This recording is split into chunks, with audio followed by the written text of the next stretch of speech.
Kasus korupsi komoditas timah telah menjerat sebanyak 16 orang tersangka. Kerugian negara yang ditimbulkan akibat korupsi tersebut bernilai fantastis, yaitu 271 triliun rupiah.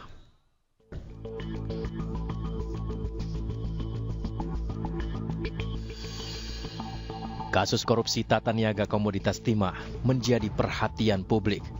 Tak hanya nama-nama yang dikenal sebagai public figure, namun yang mencengangkan adalah nilai korupsinya yang diduga merugikan negara hingga 271 triliun rupiah. Hingga kini Kejaksaan Agung telah menjerat 16 orang tersangka, termasuk Crazy Rich Helena Lim dan suami public figure Sandra Dewi, Harvey Muiz. Sebelum menjerat Harvey Muiz, Kejaksaan lebih dulu menetapkan Helena Lim sebagai tersangka.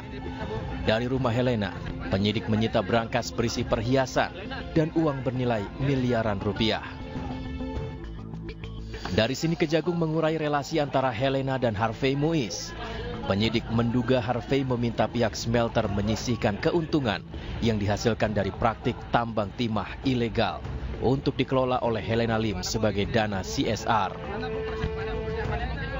Kejaksaan Agung menghadirkan ahli lingkungan pada 19 Februari 2024. Ia menaksir kerugian negara akibat kasus korupsi ini bernilai fantastis 271 triliun rupiah.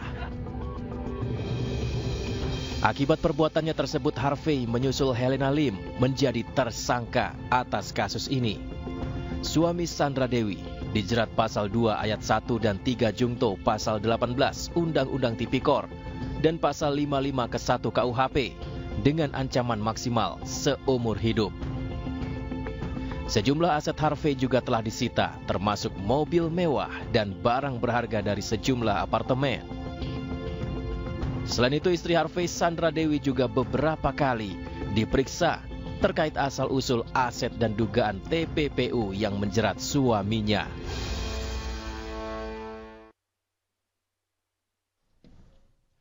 Sidang lanjutan kasus dugaan pemerasan dan penerimaan gratifikasi mantan Menteri Pertanian Syahrul Yassin Limpo kembali digelar hari ini. 5 saksi dari lingkungan pejabat Kementan dihadirkan. Dalam persidangan hari ini, kelima pejabat Kementerian Pertanian diminta untuk memberi kesaksian terkait dugaan pemalakan yang dilakukan SYL saat menjabat sebagai menteri. SYL diduga kerap memalak anak buahnya untuk kepentingan pribadi seperti merenovasi kamar tidur anak, membeli onderdeal mobil, pembelian hewan kurban, umroh, hingga menyewa jet pribadi.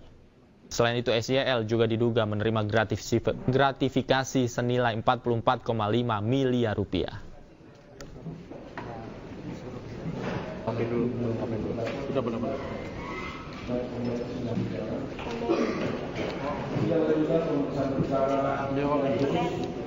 Tindak pidana korupsi nomor 20, 21 dan 22